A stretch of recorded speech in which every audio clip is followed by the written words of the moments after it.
Hi everyone, this is Art2Ride Associate Trainer Kate in Melbourne, Australia. As you know, 2020 was a different sort of year, one that prevented many of us from working with our horses in the way that we're accustomed to, or even working with them at all.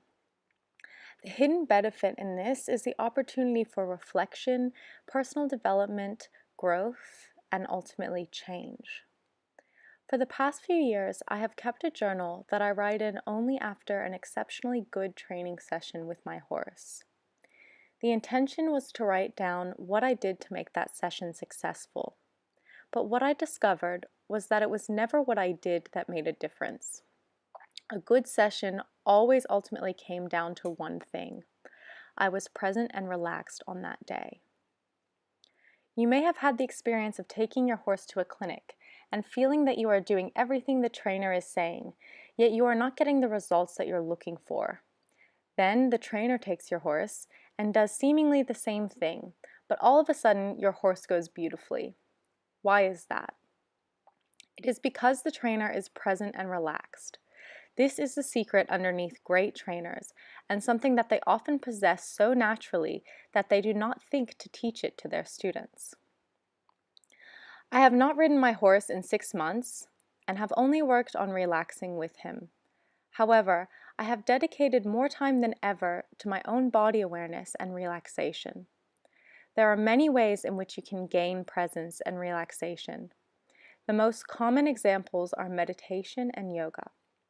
The best way is through increasing your body awareness, connecting at first with your breath, accepting non-judgmentally the thoughts, and then entering the body. The horse wants you to be in your body, not in your mind. That is where you can communicate with him.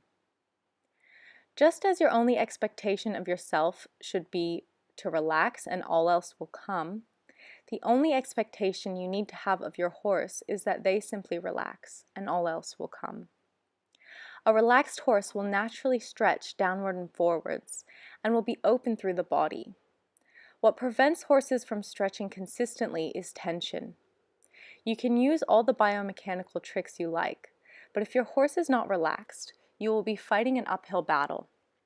More practically, you will be fighting against the tense muscles in the horse's body that it has been using to compensate. Prior to asking the horse to engage the correct muscles, we must first get the horse to relax the tense muscles. This is why getting a young horse who carries little tension to stretch is very easy, and getting an older horse who carries many tensions to stretch is more difficult. But it does not need to be. My horse Danny Boy is a 21-year-old purebred Arabian, with a history of extreme tension resulting in severe lameness. Here you can see him completely relaxed. I am not using a whip in this session, although I have no problems with whips and use them all the time.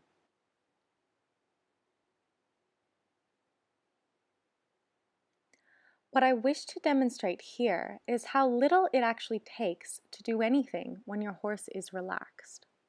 The horse will naturally stretch forward and downwards, and the gait will naturally begin to open up. What does not work when a horse is tense is adding more tension, trying to push for activity or trying to push the horse to engage. Trying to do anything through force will only result in more tension in the horse's body and an unpleasant experience for everyone. You may eventually get behaviors that look like relaxation, but you will find it difficult to get consistency and you will eventually hit a wall. When you hit this wall, you will realize that you never had true relaxation at all and that this is what was holding you back. The solution is twofold. First, to develop body awareness and relaxation in yourself. And second, to organize your sessions with your horse around rewarding relaxation.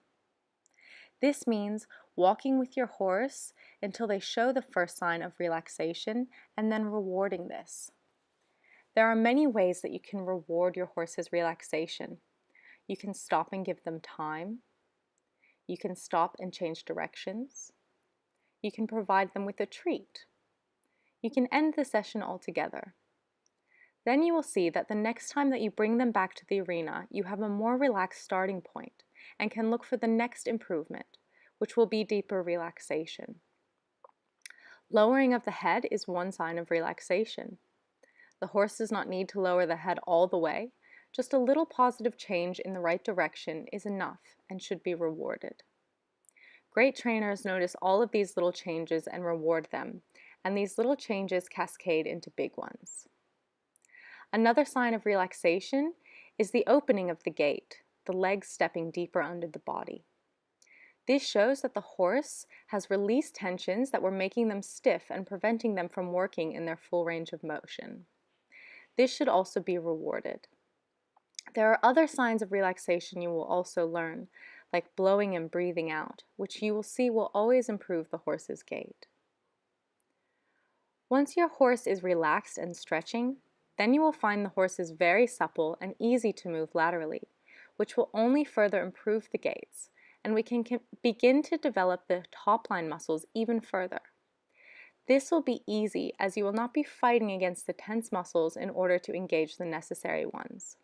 Only the necessary muscles for the movement should be engaged. This is what creates beauty. So in this session with Danny Boy, I have not been trotting him much, very little at all in the past 6 months. But what I wanted to show you all is just a very simple demonstration of how, through working on my own body awareness and through rewarding relaxation in my horse, when I come back to simply walking in work in hand and simply lunging my horse just on the halter here, I have a lot of the pieces of the puzzle that have been further developed than they even were before.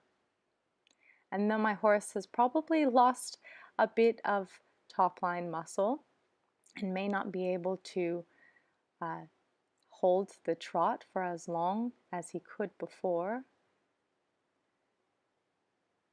It takes very little to get a whole lot from him. I do not need to push him nearly as much as I was pushing before. I can simply focus on myself, my own relaxation, connecting to my body, breathing, opening up my body language, and through that I begin to see the signs of a beautiful horse. Especially in the walk here, which is really where he needs to be for now, as he has not had very much consistent work over the past year. But given this, and also given the fact that he's not shod behind at the moment, I'm very pleased with the way that he's moving here. And I hope that you enjoy watching this work between the two of us and can tell how happy I am and how relaxed he is. So this is a little bit different from some of my other videos, which have been more technical and explained a bit more about what I'm doing. Here, I just want this video to inspire you to try to start with relaxation as the basis for all things in your horse, so that you can get a beautiful walk just like this without having to do very much at all. Now, for the second half of my video, I've been lucky enough to ride a beautifully trained horse by one of my students, Patricia Everington. This is her horse Spirit. He is a 15-year-old purebred Arabian who's been doing Art2Ride on and off for about the past 3 years. Art2Ride only, but some off time due to Patricia's injuries or other reasons. And she's just trained him absolutely beautifully, and here I have the pleasure of riding him. And again, in this ride, I am focusing on myself. I'm focusing on my own relaxation first, making sure that there is no tension in my body. And this is by far the best my legs have ever looked, despite me probably only having ridden 3 or 4 times in the past 6 months. My seat has greatly improved because of all the work on body awareness that I have been doing. especially my right leg, which in my other videos I have always had issues with my right hip. Here I've just adjusted the saddle and you can see my leg looks even better here. My heel does not have as much of a tendency to come up on this side because of tension in my hip anymore. And my seat is very relaxed and natural. My shoulders are a little bit rounded, and that's something that I can continue to develop, and my posture will only continue to improve with the work that I'm doing on myself. But I'm not going to force myself into some artificial posture or try to force my shoulders back. And there are things you can do to try to release tension from your shoulders that will improve them within the session. For example, squeezing your shoulders up to your ears and then dropping them, or squeezing your shoulder blades together and then relaxing them to try and let go of some of the tension. And this can improve your position a little bit, but the majority of work on your position should be done off of the horse in your own practice, whether it's through yoga or any other kind of body awareness or exercise that you do to keep yourself fit and to keep your muscles supple and relaxed. So in the beginning of this ride, I'm only focusing on myself and also on allowing the horse to open up. And in doing so, the most important thing is for me not to add tension. If I add tension in any way, I will not help the process of him opening up here. If I try to squeeze too much with my leg, force with my seat for him to go more forward or anything like this, then I will only interrupt the process.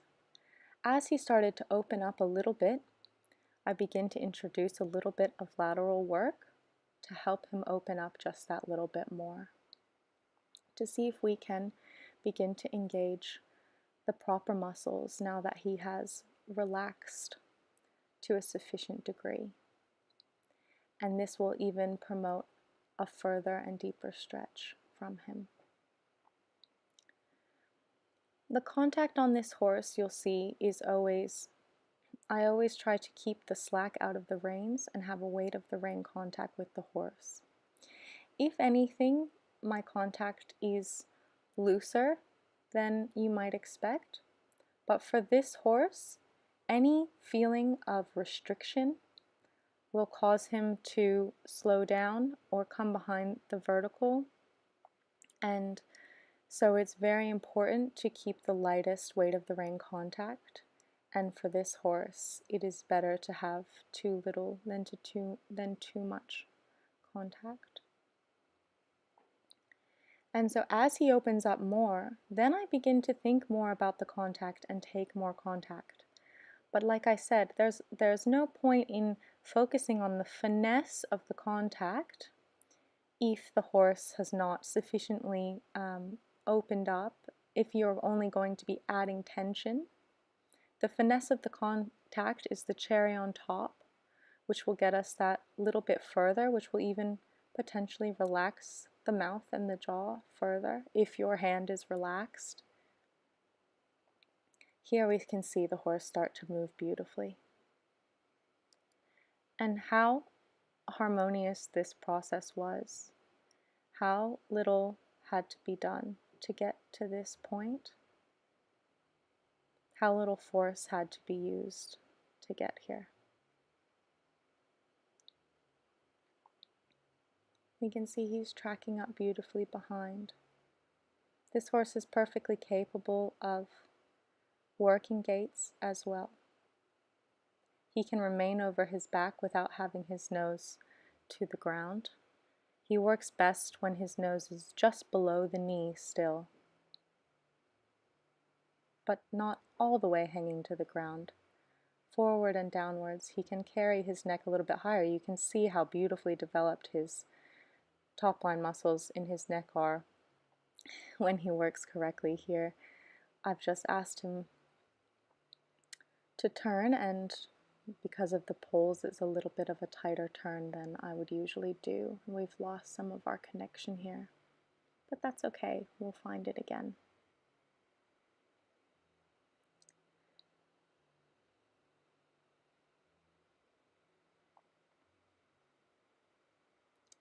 And of course, I'm always looking for the horse to be sufficiently relaxed in the walk before I move into the trot. Now, it doesn't need to be perfect because the trot will improve the walk. It just needs to be good enough to where I feel he can stay connected in the next gait.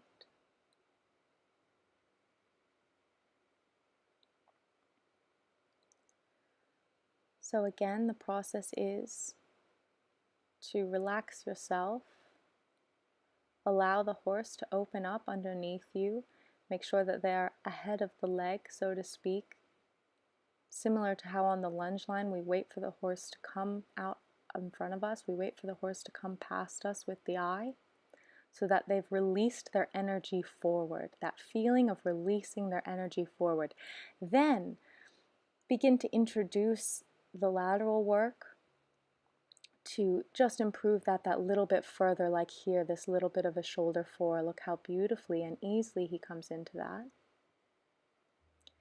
Then I can start to think about trotting and see, will my horse think about trotting as well? Beautiful.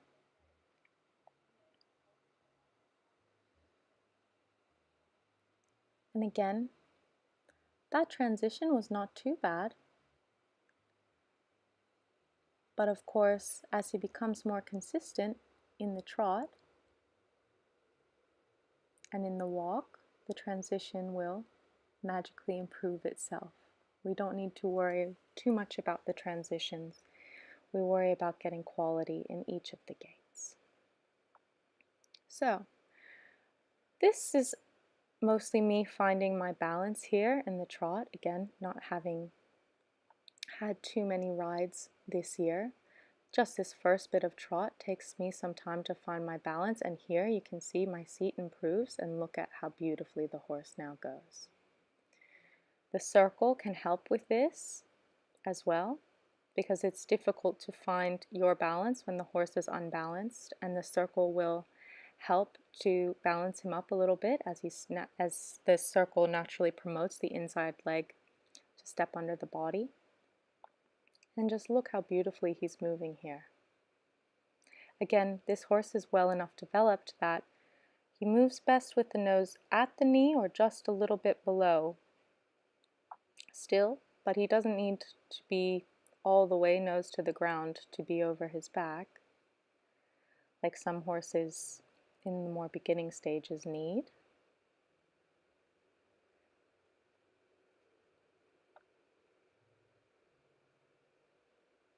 Here, though, you can see when he comes up too high, he loses his back and his legs fall out behind him.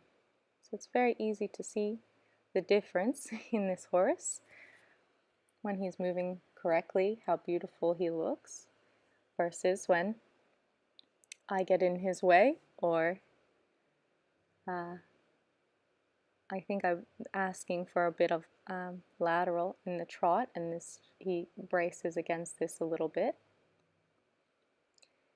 Here, I ask for the canter.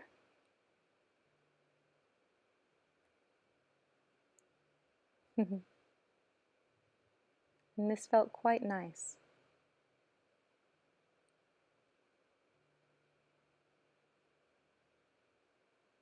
You can see just how big of a trot this horse is capable of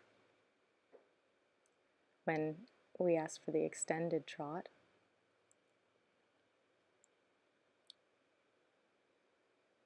Of course, we would prefer to see more relaxation in the trot, and not rushing. Here, I've lost my balance, and now to help me, I've put him into a little bit of a shoulder four. Here he finds his balance, and look how beautifully the trot is now, the working trot here after that canter. It's beautiful. just a tiny bit more relaxation so he can swing with there. That's perfect. That's a lovely trot from him.